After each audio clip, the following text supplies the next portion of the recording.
अहो पण मूळ मायेनेही आपल्याला निश्चिंत राहायला सांगितलेलं असताना तुम्ही असे का विचारात पडला आहात?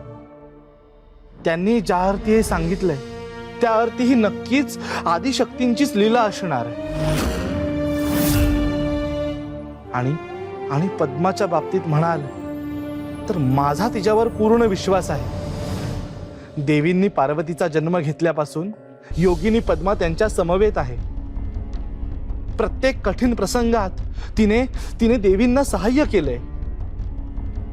एक सखी म्हणून, एक सल्लागार म्हणून, एक योगिनी म्हणून ती प्रत्येक वेळी देवींच्या मदतीसाठी उभी राहिली आहे। आपण निर्धास्त राहावं। पद्मापासून देवींना कसलाही त्रास होणं शक्यच नाही।